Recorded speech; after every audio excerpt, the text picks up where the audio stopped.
So, ambisyosa kasi si Minoldi. Gamit ang siway. Ito na nga guys. Thank you guys. Hi guys! On today's video, ipapakita ko sa inyo kasi nung umuwi ako sa Pilipinas, naglighten po yung skin ko. So, ang ginagamit ko po ay itong CY Glow ni Madam Lo. Isang 10 times bleaching na whipped cream. It does works talaga. It does work. And, so medyo hininto ko dun sa Pilipinas kasi nga tinatamad ako. So, nangitim ang mukha ko.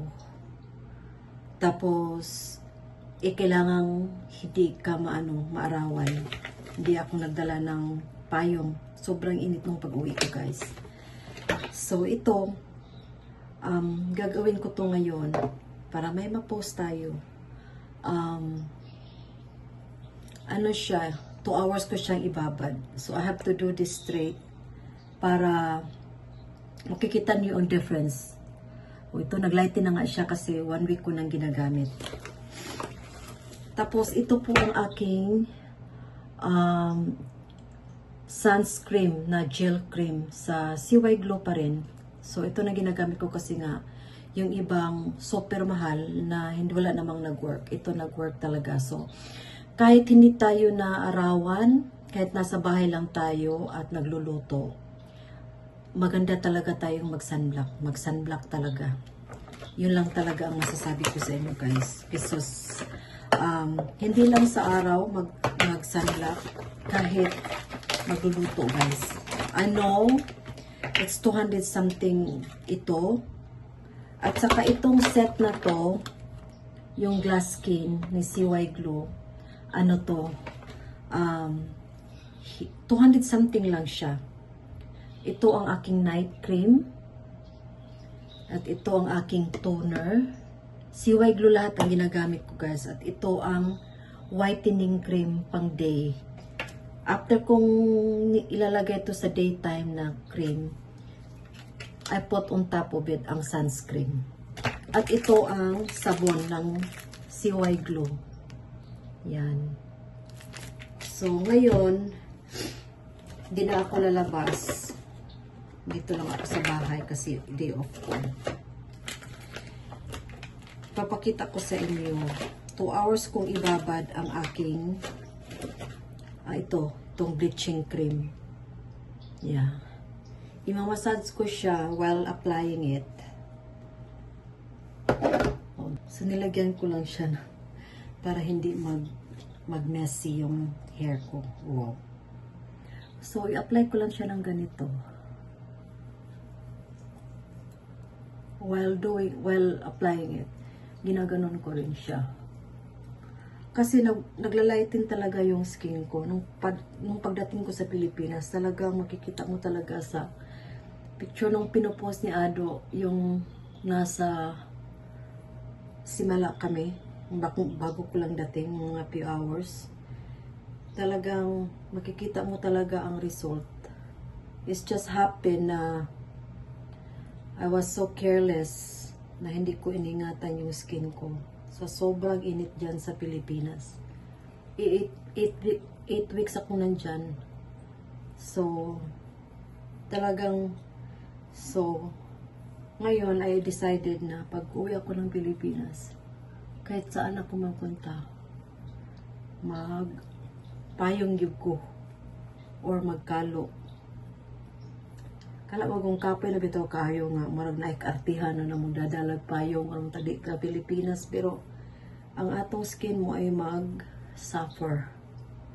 So, ganito lang ginagawa ko, guys. Mamaya, papakita ko sa inyo ang aking night cream. Kasi hindi na ako lalabas eh. Dito lang ako. So,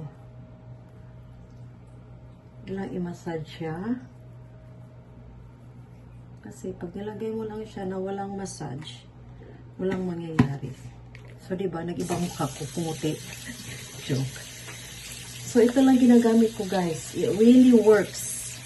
You just have to be careful lang sa paglabas natin dyan sa Pilipinas kasi sobrang init talaga. Grabe talaga ang init. Hindi makakasira talaga siya ng skin. Trust me. I'm telling you.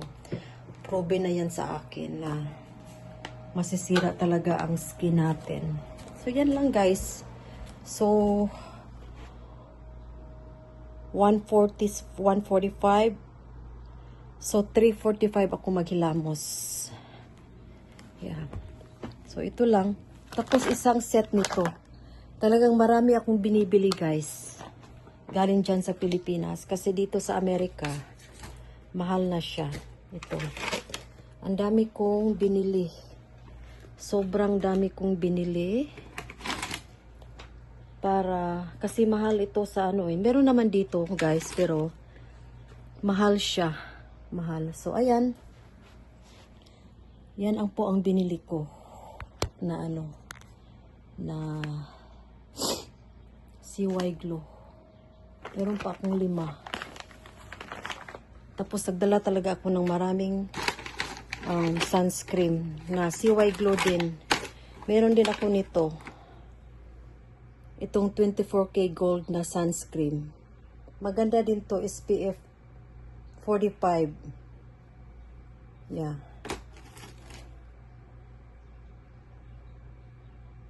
At ito, SPF 40 siya. Tapos may vitamin E. So, yun lang ang aking ginagawa all the time. Pag mag 7 o'clock na sa trabaho ko, makikita na yan ng aking amo na taglakay ako nito. Kasi kung hindi ko ilagay noon, 9 o'clock kong ginagawa, late na ako mag-wash ng face ko. So ngayon, while off ko, ilalagay ko to ngayon na.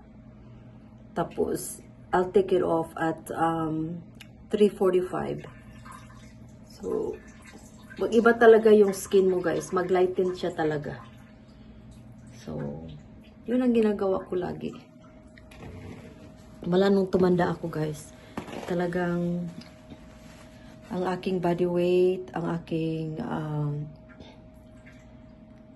aking skin, napaka-importante talaga. Kaya sunblock talaga. Nagsa-sunblock naman talaga ako sa Pilipinas pag umalis. Pero sometimes makalimutan ko kasi kailangan mong i-reapply yung sunblock ng CY Glow.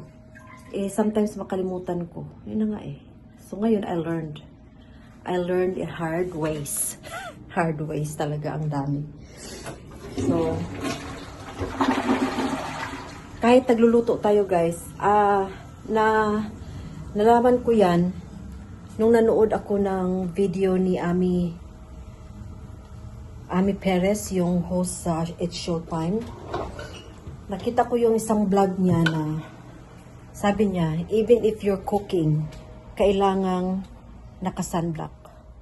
Kasi yung heat, talagang napaka-importante talaga. Kaya, yun ang ginagawa ko.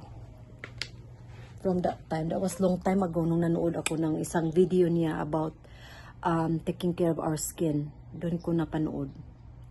So, see you guys later! Mag-wash na ko sa akong hair using this glass skin soap. Ambisyosa kasi si Minoldi. So, ano yun natin, maghilamos tayo.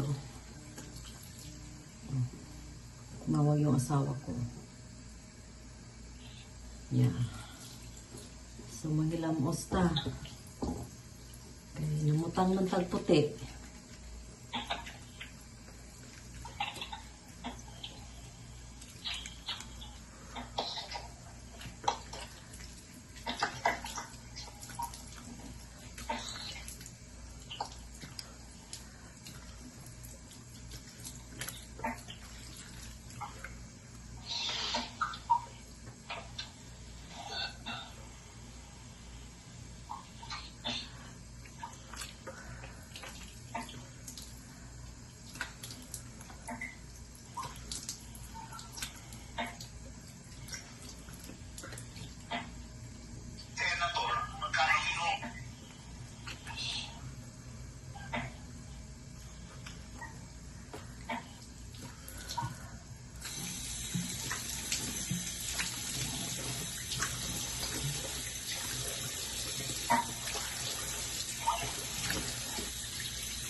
ayan na.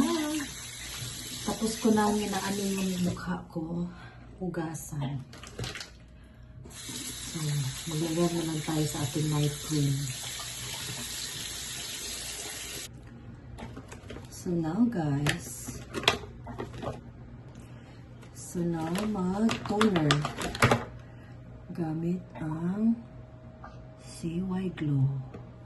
Yan.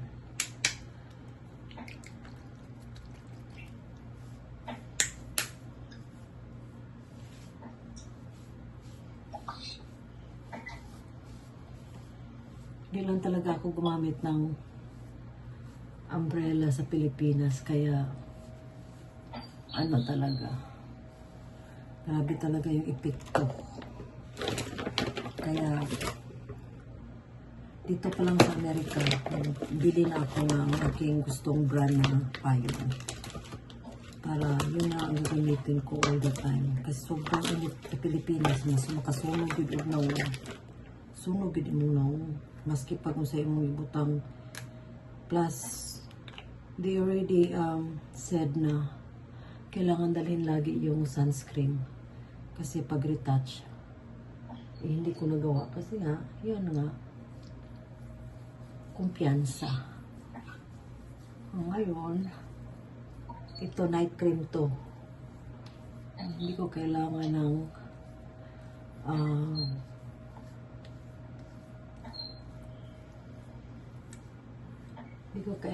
ng sunscreen kasi nga gabi na, di ba? Isama na rin natin ang leeg.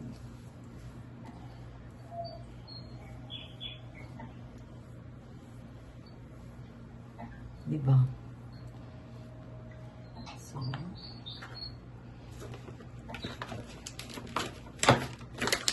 So, ito na nga guys. Thank you guys for watching. At least may video na akong napakita sa inyo.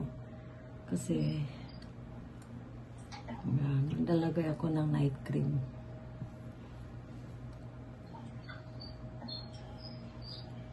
Bye!